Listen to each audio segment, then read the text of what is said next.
शाम का टाइम था। पुलिस स्टेशन में एक डरे हुए आदमी की कॉल आती है। आवाज़ कांप रही थी।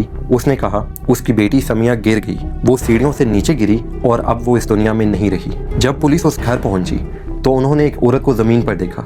उसके कदमों में हैंडबैग पड़ा था, जूते कुछ फासले पर बिखरे हुए थे, आंखें बंद थीं और मुंह से झाग आ रही थी। कॉलर ने खुद को समिया का बाप बताया, मोहम्मद शाहिद।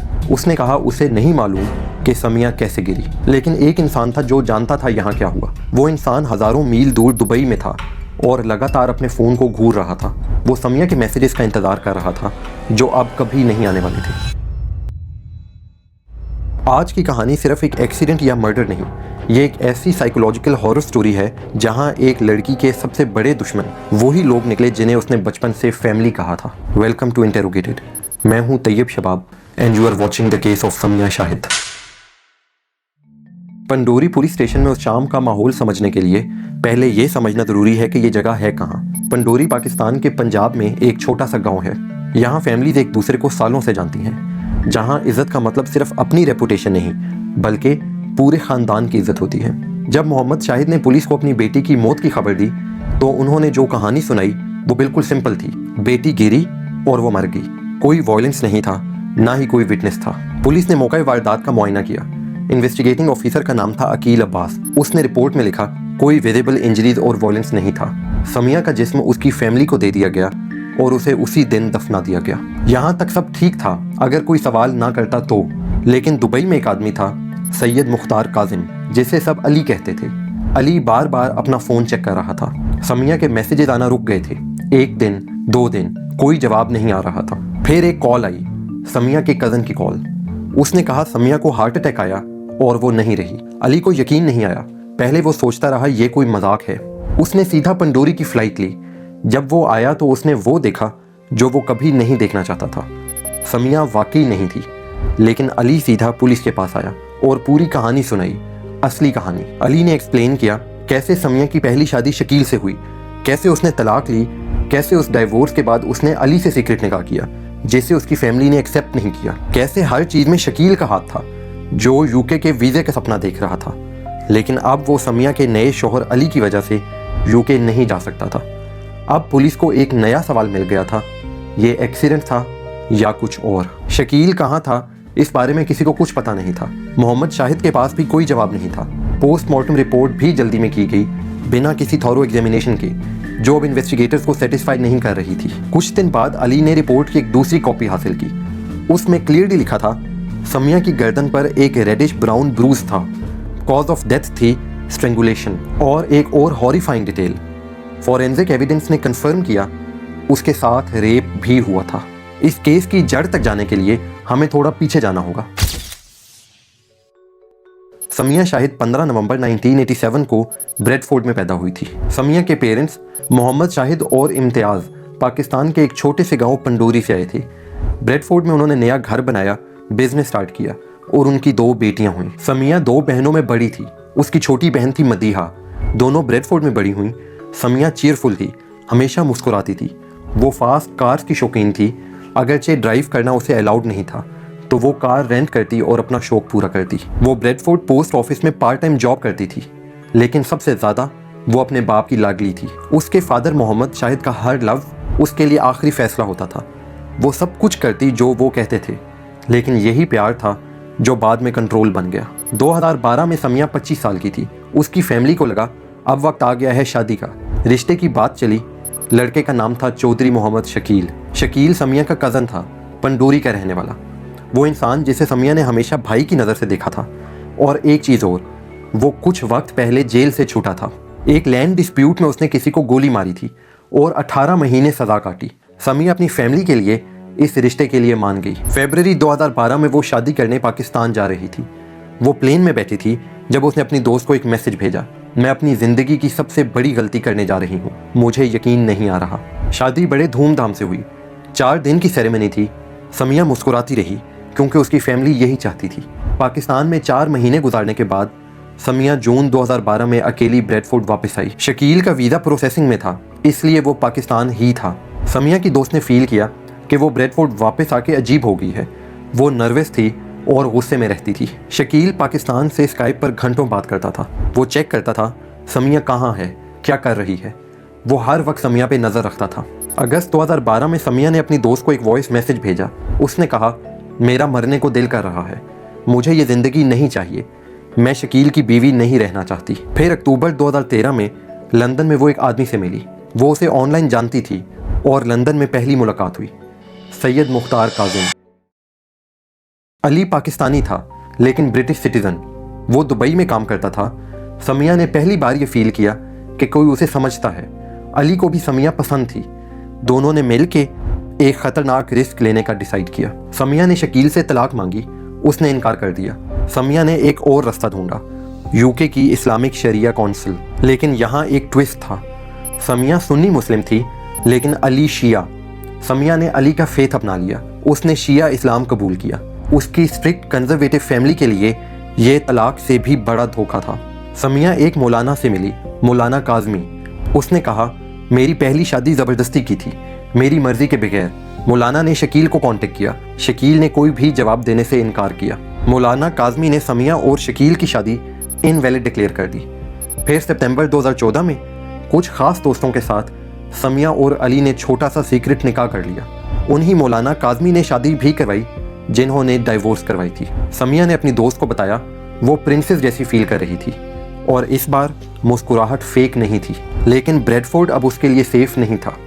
अक्टूबर 2014 में समिया अपनी कज़न के साथ रोड पर चल रही थी जब कुछ लोगों ने गली में उन्हें घेर लिया। सिर्फ समिया को मेटल रॉड से टांगों पर मारा। बिल्कुल क्लियर था, ये एक मैसेज था। पुलिस आई। समिया ने स्टेशन से अपनी फैमिली को कॉल की। उसकी माँ इम्तियाज़ समिया पर चिल्लाने लगी, उसे गालियाँ दी। ऑफिसर सब सुन रहे थे। समिया ने ये जानबूझ कर किया था। ये एक प्रूफ था डोमेस्टिक वायलेंस का जो अब ऑफिशियली रिकॉर्ड हो चुका था। शकील से तलाक, अली से शादी और कन्वर्जन, ये सब चीज़ें समिया की फैमिली एक्सेप्ट नहीं कर रही थी। उसकी माँ ने कहा, होश करो, फैमिली की इज्जत मत बर्बाद करो। उनका कहना था इस्लामिक शरिया काउंसिल की कोई अथॉरिटी नहीं, समिया अभी भी शकील की बीवी है। उन्होंने अली को फ़ोन किया और कहा, मेरी बेटी को छोड़ दो। अली ने मना कर दिया, कहा वो मेरी लीगल वाइफ है। अक्टूबर 2015 में समिया को दुबई का वीज़ा मिला। कुछ दोस्तों ने टिकट खरीदने में हेल्प की और एक शाम चुपके से समिया ने ब्रेडफोर्ड छोड़ा और दुबई चली गई। पहली बार वो अपनी फैमिली के खिलाफ गई, अपनी खुशी के लिए। अगले दिन उसकी फैमिली ने मिसिंग रिपोर्ट दर्ज करवाई। उन्हें यकीन ही नहीं आया कि उनकी बेटी ने अपनी मर्जी से घर छोड़ा होगा। समिया के लिए दुबई एक नया आगाज़ था। उसे ड्राइव करना पसंद था और अब वो अपनी मर्जी से ड्राइव करती और सोशल मीडिया पर अपनी खुशी शेयर करती थी। वो माँ बनना चाहती थी।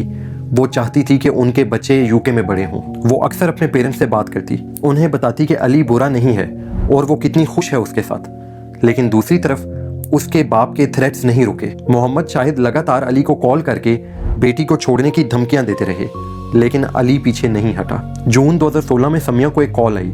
शकील की माँ यानी समिया की खाला, उनकी डेथ हो गई थी।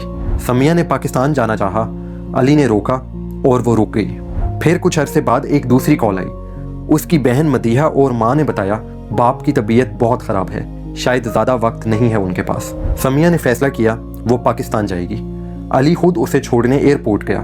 उसने रास्ते में कहा अभी भी वापस जा सकते हैं। समिया नहीं मानी। समिया ने प्लेन में बैठ के अपनी दोस्त को मैसेज लिखा, pray I come back alive on 21 July from my psycho cousin. ये एक घबराई हुई लड़की का मैसेज था जो 21 जुलाई की रिटर्न फ्लाइट पकड़ के वापस आना चाहती थी, लेकिन शायद जानती थी कि नहीं आ पाएगी। पाकिस्तान में पहली रात समिया एक दोस्त के घर रही। डॉक्यूमेंट्स और रिटर्न टिकट वहाँ सेफ रखवाए और फिर फैमिली की तरफ चली गई। पहले कुछ दिन सब ठीक रहा। वो फैमिली के साथ थी। 18 जुलाई को अपने बाप के साथ खाला की कब्र पर गई। फिर फ्लाइट से सिर्फ एक दिन पहले 20 जुलाई की सुबह उसका सामना शकील से हुआ। वो उसे रोकने आया था, लेकिन समिया नहीं मानी। शकील ने ज़बरदस्ती समिया के सामान की तलाशी ली, पर उसे पासपोर्ट और रिटर्न टिकट नहीं मिला। वो तो समिया पहले ही दोस्त की तरफ छोड़ आई थी। पुलिस इन्वेस्टिगेशन के मुताबिक शकील ने समिया के साथ रेप किया। फिर जब वो भागना चाहती थी, शकील ने उसे कॉरिडोर में पकड़ लिया, एक दुपट्टा उसकी गर्दन के इर्द गिर्द लपेट दिया और कसने लगा। और सबसे शॉकिंग बात, उस वक्त वहाँ समिया का बाप मोहम्मद शाहिद भी मौजूद था। पुलिस रिपोर्ट कहती है जब शकील समिया का गला घोंट रहा था, उसके अपने बाप ने उसकी टांगें पकड़ रखी थीं, उस वक्त तक जब तक उसकी जान निकल नहीं गई। उसके बाद शकील वहाँ से फरार हो गया। मोहम्मद शाहिद ने पुलिस को कॉल की और कहा समिया सीढ़ियों से गिर गई। फिर सच छुपाने की कोशिश शुरू हुई। हक नवाज, जो शकील का चचा था, उसने एक डॉक्टर से फ्रॉडुलेंट डेथ सर्टिफिकेट हासिल किया। इन्वेस्टिगेटिंग ऑफिसर अकील अब्बास ने मौके वारदात पर रिपोर्ट में लिखा, कोई विजिबल इंजरीज नहीं, समिया का जिस्म फैमिली को दे दिया गया और उसी दिन दफनाया गया। परफेक्ट कवर अप था। लेकिन एक चीज़ किसी ने नहीं सोची थी, दुबई में एक आदमी बैठकर सवाल पूछ रहा था और वो चुप होने वाला नहीं था। 8 दिन बाद शकील ने खुद पंडोरी पुलिस स्टेशन में सरेंडर कर दिया। वो कॉन्फिडेंट था कि उसके लिंक्स की वजह से कोई उसका कुछ नहीं कर सकता। अकील अब्बास, वो ऑफिसर जिसने कोई इंजरीज नहीं वाली रिपोर्ट लिखी थी, बाद में सस्पेंड हुआ और गिरफ्तार किया गया एविडेंस छुपाने के जुर्म में। हक नवाज को भी गिरफ्तार किया गया फ्रॉडुलेंट डेथ सर्टिफिकेट के लिए। लेकिन शकील, उसने 14 अगस्त 2016 को पुलिस के सामने कन्फेशन दिया। उसने कहा, मैंने समिया को पहले कुछ पिलाया और फिर उसके अपने दुपट्टे से उसका गला घोंटा, क्योंकि समिया ने अली को छोड़ने से इनकार कर दिया था। उससे कोई पछतावा नहीं था। लेकिन कोर्ट में ये कन्फेशन काफ़ी नहीं था। एविडेंस मिसिंग था, जिस्म दफन हो चुका था। यूके में समिया की दोस्तों ने ब्रेडफोर्ड की एमपी नाज शाह से रब्ता किया।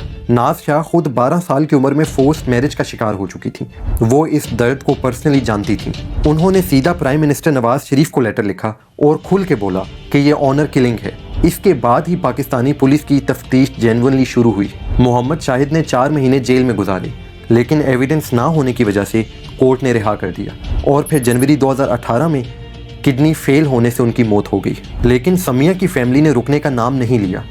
नवंबर 2016 में उसकी फैमिली ने समिया के खिलाफ ही केस दर्ज करवाया, एक मरी हुई लड़की के खिलाफ। पॉलीगैमी यानी एक से ज़्यादा मर्दों से शादी और फोर्जरी का इल्ज़ाम। सितंबर 2018 में शकील बेल पर छूट गया और 2019 में उसने एक और ब्रिटिश पाकिस्तानी लड़की से शादी की। फिर से यूके का वीज़ा अप्लाई किया, लेकिन नाज शाह ने पर्सनली इंश्योर किया कि उसका वीज़ा रिजेक्ट हो। इस केस की सबसे चिलिंग डिटेल ये नहीं कि समिया को मारा गया। सबसे ज़्यादा हॉन्टिंग बात यह है कि जिस वक्त शकील समिया का गला घोंट रहा था, उसके अपने बाप ने अपनी बेटी की टांगें कस के पकड़ रखी थी। एक लड़की ने सिर्फ अपनी मर्जी से जीने का फैसला किया था और उस मर्जी की कीमत उसे अपनी सांसों से चुकानी पड़ी। दोस्तों, जाने से पहले मेरा आपसे सवाल है, जब किसी खानदान की इज्जत एक बेटी की ज़िंदगी से ज़्यादा बड़ी हो जाए और जब सिस्टम एक कन्फेस्ड मर्डरर को बेल पर आज़ाद घूमने के लिए छोड़ दे, तो हमें डर किससे लगना चाहिए? उस सोसाइटी के ट्रेडिशन से या उस कानून से जो उन्हें प्रोटेक्ट करता है? अगर आपको ऐसे क्राइम केसेस सुनना पसंद है तो अभी सब्सक्राइब करें। मिलते हैं अगले केस के साथ।